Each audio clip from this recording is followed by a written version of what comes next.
आज जो मैंने आपका है लेसन नंबर 1 में आज का जो मुख्य टॉपिक होगा बाबू रासायनिक अभिक्रिया के प्रकार आज पढ़ना। आप रासायनिक अभिक्रिया कल का पढ़ लिए। दो या दो से अधिक पदार्थों को मिलाते हैं और एक यौगिक का निर्माण होता है तो उसको क्या कहते हैं? रासायनिक अभिक्रिया।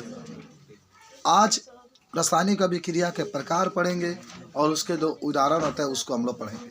सबसे पहला अभिक्रिया होता है योगात्मक अभिक्रिया, या इसी को हम लोग कहते हैं संयोजन अभिक्रिया। तनी हाथ ऊपर कर सकते हैं कितने लोग को याद है संयोजन अभिक्रिया? संयोजन अभिक्रिया, संयोजन अभिक्रिया पहला यही आज का शुरुआत होगा। चलो आज सबको याद होगा। देखो जब भी बात संयोजन के कहेगा तब क्या कहेंगे? सुनो ध्यान से सब लोग। जब दो, देखो पहले ही जान जानो केमिस्ट्री में या बायोलॉजी में क्या है मालूम है? खाली बस जो शब्द लिखा गया उसका अर्थ आप समझ लीजिए। शब्द का अर्थ समझिए, सब आपका। संयोजन का मतलब होता है जुड़ना, संयोजन का मतलब होता है मिलना।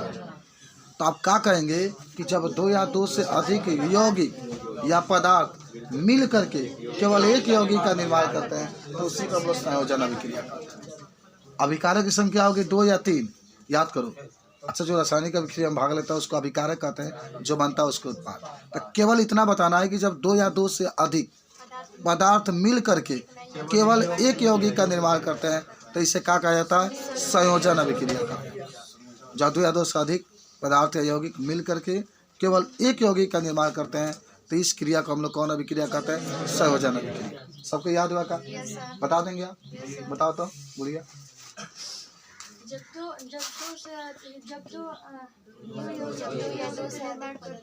हाँ एकदम सही बोली है। जब 2 यौगिक मिलकर एक यौगिक का निर्माण करते हैं, जैसा आपके सामने ही लिखा गया है, देखो सब लोग। ये कैल्शियम ऑक्साइड है, ये एक यौगिक है। ये कार्बन डाइऑक्साइड है, ये भी एक यौगिक है। और यह कैल्शियम कार्बोनेट बना, एक यौगिक है। देखो अभिकारक की संख्या 2 है लेकिन उत्पाद कितना बन गया? 1। तो बात समझे ना कि जब 2 या 2 से और भी लिख सकते हैं आप। Na है प्लस है Cl2 है, क्रिया कराए तो क्या बन गया? NaCl, एक ही बन गया। 2 से मल्टीप्लाई करोगे संतुलित हो गया। बताओ सबको याद हुआ का? 2 या 2 से अधिक यौगिक मिलते हैं और केवल एक यौगिक का निर्माण होता है। 2 नहीं, केवल एक का निर्माण होता है तो उसको हम लोग क्या कहते हैं? तो संयोजन अभिक्रिया के साथ साथ एग्जाम्पल भी तो याद रखो इसका। आपके पेपर में संयोजन अभिक्रिया पूछेगा तो एग्जाम्पल जरूर आपको लिखना पड़ेगा, तभी तो देखो, तभी तो इसको बता पाएंगे। याद हुआ? 2 चीज़ मिला दो, एक बन गया। आप देहात की भाषा में भी कह सकते हैं कि पानी मिला देते हैं हम लोग, चीनी मिला देते हैं, चाहे मान लो चीनी मिला देते हैं, दूध मिला देते हैं, चावल मिला देते हैं, 3 मिलाते हैं और एक बनकर तैयार क्या होता है? कहते हैं कि लीजिए जीजा जी खा लीजिए, लीजिए जीजा जी खा लीजिए। तो ही आपका होता है संयोजन अभिक्रिया। सबको याद हुआ का? कई चीज़ मिलाएंगे और एक बन गया, कई चीज़ मिलाएंगे और क्या बन गया? एक बन गया। तो उसी को हम लोग क्या कहते हैं? हाँ, तो उसका संयोजन अभिक्रिया। चलिए फर्स्ट आपका हो गया। सेकेंड आते हैं आपको, जिसका नाम होता है वियोजन अभिक्रिया। सबका याद हुआ का? पहला संयोजन में, संयोजन का मतलब होता है मिलना, यानी 2 या 2 से अधिक चीज मिल जाता है ना, तो उससे अब जब एक यौगिक का क्या होता है? निर्माण होता है। केवल एक यौगिक का निर्माण होता है तो उसको हम लोग कहते हैं। अब वियोजन का मतलब होता है टूटना। वियोजन का मतलब क्या होता है? टूटना। वियोजन का मतलब होता है टूटना। तो सुनो, एक यौगिक कोई है, सुनो ध्यान से, एक यौगिक कोई है, उसको उष्मा दे करके, ताप दे करके, विद्युत दे करके जब उसको 2 या 2 से अधिक भागों में क्या करते हैं? तो उसी को हम लोग क्या कहते हैं? वियोजन। अभिषेक बताएगा वियोजन? अभिषेक बता रहा है, बता दो बाबू, बहुत अच्छा लड़का है। अरे एक यौगिक है यार, उसको गर्म करो, तूर दो उसको, तो उसी को हम लोग क्या कहते हैं? वियोजन अभिक्रिया कहते हैं। अब सुनो, बैठ जाओ, हम बताते हैं आपको। जैसे कोई चीज़ आप बनाए हैं, मान लीजिए केके लेकर आए, केक, उसको गर्म करिए तो देखना केक जब गर्म करोगे तो कुछ जो उसमें जल होगा वो वाष्प बन के उड़ जाता, टूट गया। कुछ उसमें जो पदार्थ होंगे वो अलग हो जाएंगे, कुछ पदार्थ अलग हो जाएंगे। तो इसी को क्या कहता है हम लोग? वियोजन। उसको क्या कहता है? वियोजन। तो ये अभिक्रिया होना चाहिए। बात समझ में आ गया? यानी जब 2 या 2 से 2 या नहीं, केवल एक ही पदार्थ होगा, उसको गर्म करके या उसको आप उष्मा देकर या उसको ताप देकर या उसको विद्युत प्रवाहित करके 2 भागों में क्या करते हैं? तोड़ देते हैं। तो उसी को क्या कहता है? वियोजन। वियोजन का मतलब क्या आता है? टूटना। याद हुआ? तो बता दे निधि, ये लड़के बहुत फास्ट बढ़ गया। जब एक यौगिक को उसमें ताप दिया जाता है और वो 2 यौगिक में उसे क्या कहता है, डिओजनल। एकदम सही है। देखो कैल्शियम बढ़ जाओ, कैल्शियम कार्बोनेट है, हमने इसको उष्मा दिया तो कैल्शियम ऑक्साइड में कार्बन डाइऑक्साइड में टूट, तो कौन अभिक्रिया होगा, डिओजनल। समझ गए होंगे। अच्छा चलो आ जाओ, हमें तो लूट लिया मिलके उष्मा छिपी अभिक्रियाओं ने, उष्मा शोषी अभिक्रियाओं ने, उष्मा छिपी अभिक्रियाओं ने।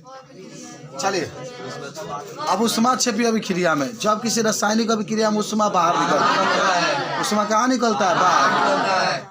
अब तुम लोग कहीं भी देखो, वही कौरा बनाता है, कौरा देहात भाषा में, वही में से उष्मा बाहर निकलता है। खाना बनाते हैं, खाना ए शोषण दमाल आदमी ना देखेला, खाना बनाते हैं, तवा गरम करते हैं, उसमें से भी निकलता है, पानी गरम करते हैं, तो ये सब उष्मा छिपी अभिक्रिया। उष्मा छिपी के मतलब फेंकना, छिपी के मतलब फेंकना। कहाँ फेंकना, उष्मा फेंकना। याद हुआ सबको, बताओ उष्मा छिपी के मतलब बता दो मुस्तफा। उष्मा छिपी अभिक्रिया, हाँ वह अभिक्रिया इसमें उष्मा क्या होता है, श्वसन हो जाएगा, तो मान लो इसमें रिएक्शन लिखना पड़ेगा ना। सबसे अच्छा सुना, तुम लोग देखोगे कि कार्य मैंने अभी लिट्टी लागे के बाद काल लिट्टी लगाना है, क्या सलेश बाबू, काल लिट्टी लगाना है, तो लिट्टी गोहरा पर लगा तो मेथेन ले लेंगे हम लोग। क्या ले लेंगे, मेथेन ले लेंगे। लिट्टी जो गोहरा होता है, गोहरा का मेथेन कहा जाता है। अगर हम तो गोबर में कौन गैस पाया जाता है, मेथेन। आपका चलाने के लिए क्या चाहिए, आपको ऑक्सीजन चाहिए, हम रहेंगे थोड़ा जल्दी। ऑक्सीजन ले लीजिए, तो क्या बनता है, कार्बन डाइऑक्साइड बनता है और जल बनता है, प्लस ऊर्जा होता है। बता रही है कार्बन डाइऑक्साइड और जल और क्या निकलता है। अच्छा कार्बन डाइऑक्साइड को देखो मेरे धुआं जो निकलता है वो कार्बन डाइऑक्साइड है, जो धुआं निकलता है वो क्या है, कार्बन डाइऑक्साइड। देखा ना जो गोइठिया के पानी छोड़ा लगता है, पानी तो के जल कहल जाला, तो बताए छूना ना हाथवा जोड़ दी तो ऊर्जा कहल जोड़ जाता है, हाथवा वही ऊर्जा होता है, तो वही होता है मेथेन हुआ। इस तरीके से बता सकते हैं, समझे। अभी तो खाली लिट्टी का बात होता है। मम्मी जो खाना बनाती है तो देखते हो घोड़ा रखता है, डंडा लेती है तो बांस लेती रहती है, अगर पिताजी वही बांस से मारते रहते हैं तो रुका के जलाइए देता नहीं, तो रिया के मम्मी लगा देती है, तो वो मेथेन होता है। बांस ले लो, मूँग के पतई ले लो, उवाल ले लो, सब में मेथेन पाया जाता है। मेथेन ले लो, जलने के लिए क्या चलता है, ऑक्सीजन। तो कौन सा विक्रिया होती है, उष्मा छिपी। उष्मा नहीं निकलता तब मम्मी रोटी पका लेती, क्या नहीं पका लेती, बताओ सोचो। तो वह होता है उष्मा छिपी। उष्मा बाहर ही निकलता है, तब अब मम्मी रोटी रख देती है, द्वंद्व पक जाता है, और सटे दिया क्या होता है, चिकन और लपेट के खा लेते हैं। तो ये बात है, ये होता है उष्मा छिपी अभिक्रिया। अब बताओ, सब लोग बता दोगे प्रीतम में देखो उष्मा छिपी अभिक्रिया, उष्मा छिपी अभिक्रिया बता दो। तब कौन कहता है कि बुढ़े इसको नहीं करते हैं। उष्मा शोषी अभिक्रिया में आ जाओ।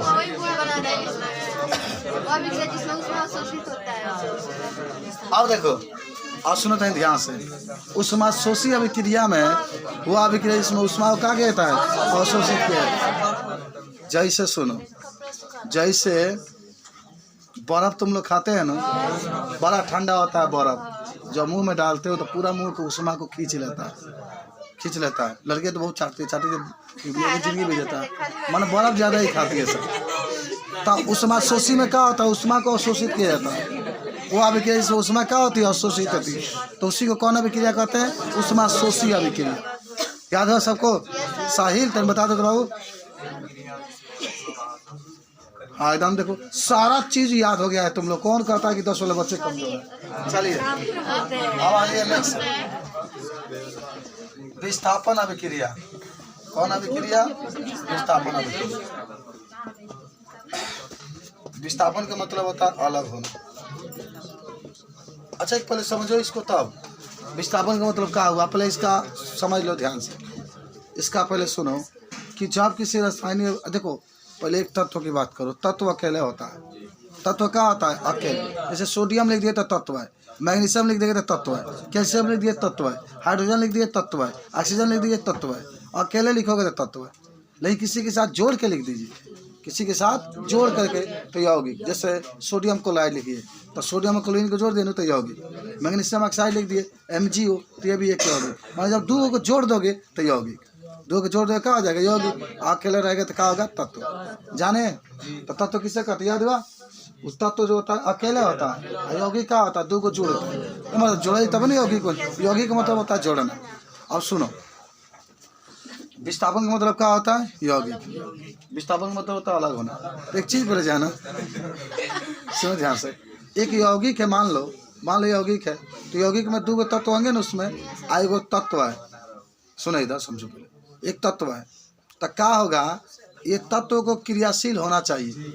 ये तत्व क्या होना चाहिए? क्रियाशील। मतलब क्रियाशील रही नु तबे न के जन जोड़ी बनल तूरी, बताओ तो होता है ना। हाँ माने जैसे ही कम रहेगा तो कोनो प्रभाव ना पड़ी। एक है जैसे आप प्यार किसी से करते हैं, अगर कोई आपसे ज़्यादा पैसा वाला मिल गया तो छोड़ देगा, वक्त जो है जो खरियानी में जो हम निकल जाएंगे। लेकिन अगर आप कमज़ोर पड़ गए, आप कमज़ोर पड़े, आपके पास खाने के लिए नहीं है, तो जाएगी आपके पास कहीं वक्त चमगादड़ का औलाद है ना। तो इसी तरीके से इसका होता है। माने ये कहोगे इसमें कि जब कोई क्रियाशील तत्व किसी यौगिक से कम क्रियाशील तत्व को हटा करके उसका जगह पर स्वयं चला जाता है तो उसी को क्या कहते हैं? विस्थापन। अच्छा, इसको एकल विस्थापन भी कहते हैं, क्या है कि एक एक तत्व अलग होता है।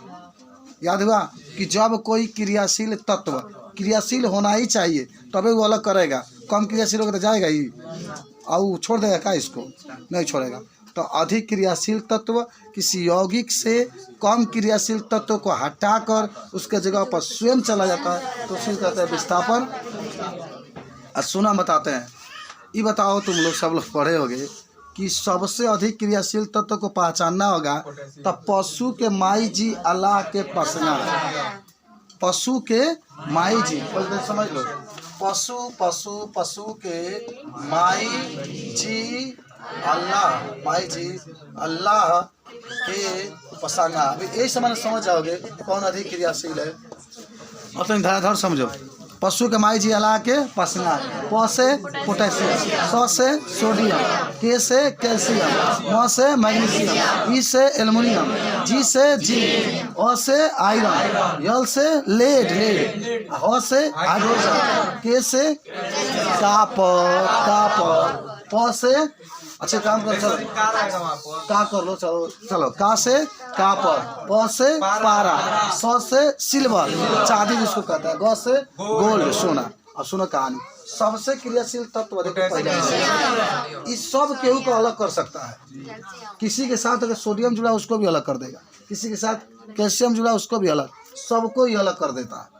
कोई भी पूछे कि सबसे अधिक क्रियाशील धातु के नाम बताओ, हालांकि सोडियम भी होता है। पोटेशियम के ले लो और लिया के नदी में फेंक दो, नदी में आग लग जाएगी।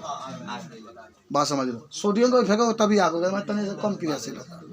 तो ये बताओ, और सोडियम जो है ना, अगर सोडियम है और किसी के साथ पोटेशियम जुड़ा है तो पोटेशियम को कभी नहीं हटा पाएगा। हटा देगा जी? नहीं, क्यों नहीं हटाएगा? क्योंकि अधिक क्रियाशील है। लेकिन सोडियम अगर कैल्शियम कहीं जुड़ा है तो उसको हटा देगा। क्यों हटा देगा? क्योंकि कैल्शियम कम क्रियाशील है। देखो आइए मेन है बाबू, समझ जाना चाहिए आपको। समझे? बताओ क्या कहा गया विस्थापन अभिक्रिया में कि जब कोई क्रियाशील तत्व किसी यौगिक से कम क्रियाशील तत्व को हटाकर उसके जगह पर स्वयं चला जाता है तो उसी को कहते हैं विस्थापन। चलो अब उदाहरण सुनो, ऐसे सुन लो। मान लो के है प्लस NaCl है, तो देखो के का है? तत्व है। के का है? तत्व है। क्यों तत्व है? क्योंकि अकेले है। आई का है? यौगिक है। क्यों यौगिक है? क्योंकि दो जुड़ा हुआ है। आई देखते हुआ सोडियम कम क्रियाशील है, कहा कि पोटेशियम के बाद आया है, तो सोडियम को हटा देगा, इसके जब स्वयं चला जाएगा। तो आपका क्या हो गया? KCl और प्लस का हो गया सोडियम। अगर आप नहीं सीखेंगे तो इससे मेहनत करने वाला टीचर अब आपको नहीं मिलेगा, ध्यान रखना। समझ, इतना कोई बताने वाला नहीं होगा। एकदम सीख लो, आज एकदम सीख लो। सब लोग याद कर लिएगा कि जब कोई क्रियाशील तत्व किसी यौगिक से एक कम क्रियाशील तत्व का हटाकर उसके जगह पर स्वयं चला जाता है तो इसी को हम लोग क्या कहते हैं? विस्थापन। अब आते हैं हम लोग द्विविस्थापन अभिक्रिया। जल्दी आ जाइए। द्विविस्थापन अभिक्रिया। है सोनू बाबू, क्या आपको कोई दिक्कत हो रही है? इतना सुंदर पढ़ा रहे हैं, इसलिए पढ़ा रहे हैं कि अब एक भी नहीं छूटना चाहिए आपका। चलो, द्विविस्थापन अभिक्रिया तो क्या होगा? इनमें 2 यौगिक होगा। भाई 2 का मतलब भाई 2 यौगिक। कितने यौगिक? 2 यौगिक। देखो, जब 2 यौगिक एक साथ लेते हैं और उनके जो तत्व होते हैं अदला बदली कर लेते हैं, वो उसके पास, देखो विस्थापन का मतलब क्या भाई? अदला बदली। लेकिन द्विवी का मतलब भाई 2 तत्व का अदला बदली। आई में 1 तत्व होता है खाली सोडियम। तो जब दो यौगिक लेते हैं और दोनों यौगिक तत्व आपस में अदला बदली करते हैं ना, तो हमारे इथी लगे जो हम थोड़ा इथी लगा देते हैं, क्या लगाओ माने जो भी आपका होगा, अदला बदली कर लेते हैं। इसी को क्या कहते हैं हम लोग, द्विविस्थापन अभिक्रिया। जब दो यौगिक के तत्व आपस में अदला बदली कर लेते हैं तो इसको क्या कहते हैं, द्विविस्थापन अभिक्रिया। जैसे मान लो NaCl ले लो, चाहे KOH ले लो, जो भी ले लो, अब होगा अदला बदली। हई जौन बा कही कि हम तारा के पसंद करें, तो कि तू एकरा को तो हम तारा के पसंद करें। अब मान दिन है कब विशेष है तो कहते हैं हम इसको पसंद नहीं कर, तू आवा तो तू ऐसा टिपा में, तो हम ऐसा टिपा बस बात करता। तो हो गया KCl प्लस Na, तो कौन अभिक्रिया हो गया, ये द्विविस्थापन अभिक्रिया। बोलो याद होगा सबको। तो दो यौगिक होंगे आपस में अदला बदली हो चुका है। Na चला गया OH के साथ, देखो इधर Na चला गया OH के साथ, K चला गया Cl के साथ, KCl। इसको कहते हैं द्विविस्थापन अभिक्रिया।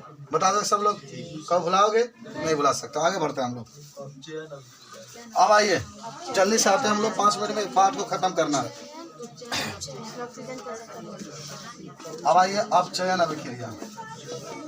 अपचयन अभिक्रिया, अपचयन अभिक्रिया। तो सुनिए खूब ध्यान से आप लोग। अपचयन पूछेगा तो वह अभिक्रिया जिसमें से अब ऑक्सीजन अलग होता है। जब किसी अब अ में आइल बनू अ, तो अ का मतलब होता है अलग होना। ट्रिक सुनो, अ का मतलब होता है अलग होना, अ कहेगा तो अलग होना, अ होता है अलग होना। तो जब किसी यौगिक से, अच्छा अलग कब होगा, जब किसी कोई यौगिक होगा तब। अयौगिक का मतलब क्या होता है, उसके साथ ऑक्सीजन होना चाहिए। भाई यौगिक है तो उसके साथ ऑक्सीजन होना चाहिए। यौगिक का मतलब है कि दो तत्व तो जुड़ा होना चाहिए। तो जब किसी यौगिक से ऑक्सीजन कहाँ निकल जाता है, बाहर निकल जाता है, तो इस क्रिया को क्या कहता है, अपचयन। देखो तो ध्यान से, भाई देखो MgO का नाम सुना है का, मैग्नीशियम ऑक्साइड। लेकिन भुला कभी हैंगा मत लिख देना खाली, वो गलती बात। वो कब है बाबू, है प्रिंस, कब वो अकेला ना रहेला, बाहर में जुड़ा बात अकेला हो सकता है, लेकिन अलग करोगे तो नीचे 2 होना ही चाहिए, क्योंकि गैस अवस्था में पाया था 2। और जब 2 करोगे तो गड़बड़ हो गया भाई। यहाँ 2 ऑक्सीजन हो गया, एक को कहने 2 से गुणा कर दोगे तो 2 का मैग्नीशियम हो गया, 2 से यहाँ गुणा कर संतुलित करने। अच्छा मान लो ऐसा दे दिया, Na2O दे दिया, सोडियम ऑक्साइड। ये देखो अभी यौगिक के रूप में इससे ऑक्सीजन बाहर निकालना है, तो सोडियम अलग होगा, ऑक्सीजन अलग होगा, लेकिन इसके नीचे 2 रहेगा। देखिए इसके नीचे कितना है, देख रहे हैं, नहीं है, केवल एक ही तो है, तो संतुलित करने के लिए 2 से गुणा करेगा, तो 4 को सोडियम हो जाएगा, तो 4 से गुणा। तो यही होता है आपका अपचयन। माने जब किसी यौगिक से क्या बाहर निकल गया, ऑक्सीजन। माने ऑक्सीजन जो होता है ना, याद कर लो सब लोग, ऑक्सीजन कहाँ निकलेगा, बाहर निकलता है। ऑक्सीजन कहाँ निकलता है, बाहर निकलता है। तो उसी को हम लोग कौन सा विक्रिया कहते हैं, अपचयन। कौन सा विक्रिया होता है, अपचयन। अच्छा आप लोग को पढ़ के आए तो कितना अच्छा, अच्छा लग रहा है ना आप लोग को, लेंगे रिविजन सब हो जाएगा पूरा, बायोलॉजी फायोलॉजी जितना बा फिजिक्स में सब। उपचयन आ जाओ, कौन अभिक्रिया, उपचयन अभिक्रिया। उपचयन अभिक्रिया किसे कहते हैं। अब जब अपचयन को कहे अलग करें तो उपचयन उसको उल्टा करो। तो जब किसी तत्व के साथ क्या जुड़ जाता है, ऑक्सीजन। जब किसी तत्व के साथ क्या जुड़ गया, ऑक्सीजन, तो उसी को हम लोग क्या कहते हैं, उपचयन अभिक्रिया। जैसे अब हैकरे को उलाट के लिख दे, है 2Mg प्लस A2 अलग अलग बात, अभी जुड़ेगा तो जुड़ेगा तो क्या होगा, 2Mg। हाई ले लो, हाई ले लो, हाई ले लो, हाई ले लो, हाई ले लो, 4Na प्लस O2 2Na2 हो गया, बस बात खत्म। तो जब किसी यौगिक के साथ क्या जुड़ गया, ऑक्सीजन, तो इनमें जुड़ गया, इनमें अलग अलग है, क्योंकि प्लस का मतलब अलग अलग, इनमें क्या हो गया, जुड़ गया। कोई मिल गया, मैं तिल गया, क्या बताओ यार, मैं हिल गया, वही बात है। सोडियम ऑक्सीजन हो गया, यही जुड़ गया, देख रहे हैं, इसमें ऑक्सीजन का हो गया, जुड़ गया, इसमें जुड़ गया, इसको हम क्या कहते हैं, उपचयन। तो अपचयन का मतलब, अ का मतलब क्या भाई, अलग होना, भुलाना मत। कल दिया जाएगा मुस्ती बाबू तो क्या करेंगे, आएंगे ना कल, न मार दी का सिलेंडर होने हो जाएगा। तो अपचयन का मतलब भाई अलग होना, अपचयन का मतलब होता है छोड़ना। चलो जल्दी से देख लेते 2 और 3 में से, जल्दी से, जिसमें अपचयन उपचयन दोनों होता है। आज तक देख लो, संचारण, संचारण, विकृति गंधिता, जल्दी देख लीजिए सब लोग, याद करो संचारण। संचारण का मतलब भाई जंग लगना। संचारण का मतलब क्या हुआ, क्या के परिभाषा लिखे सुनो। मान लो धातु है, जब किसी धातु में वायु और जल की उपस्थिति में जंग लग जाता है। इसी क्रिया को क्या कहते हैं? संचालन। लोहा के बहुत अच्छे अच्छे वस्तुएं खराब हो जाती हैं, संचालन से बचने के लिए उस पर पेंट कर दिया जाता है, उसके ऊपर ग्रीस लगा दिया जाता है, उसके ऊपर जिंक का परत चढ़ा दिया जाता है, उसके ऊपर पोंटा लवेर दिया जाता है। पोंटा लगवाने से ही फायदा होगा, पनिया रुका के नीचे सुहुर के गिर जाएगा, तो जंग नहीं लगता है। ग्रीस में लगाएंगे तो सुहुर के गिर जाएगा, तेल भी लगा देते तो सुहुर के गिर जाएगा। तो जंग पानी नहीं रुकना चाहिए, बस जंग आपका होता है। भाई ये विकृति गंधिता बचल है। विकृति गंधिता में क्या करते हैं? जब खाद युक्त भोजन माने खाने वाला भोजन है बाबू प्रिंस, खाने वाला भोजन क्या होता है? खराब हो जाता है। इसी को क्या कहते हैं? विकृति गंधिता। मान लो एक परात समोसा छना गया, एक परात समोसा छना गया तो नहीं बेचाया, तो क्या किया जाता है? उसको फ्रिज में रख लिया जाता है और फिर सुबह छान करके लोगों को क्या कहता है? अगर 5 रुपये बाद 4 रुपये में दिए तो लोग कहते बाप रे चलो हो समोसा 4 रुपये में, उनका क्या मालूम है? फ्रिज में निकाल और सुबह तेल में छिड़ा के तब दिया तो इससे क्या होता है? कोनो नुकसान थोड़े भाई, जाड़ा का मौसम है, नुकसान नहीं है। तो सुनो, यही होता है विकृति गंधिता। जब खाने वाला चीज़ क्या होता है? खराब हो जाता है, उसी को क्या कहते हैं? तो नए उत्साह के साथ कल मिलते हैं। आज के लिए इतना रहने दो, ठीक है।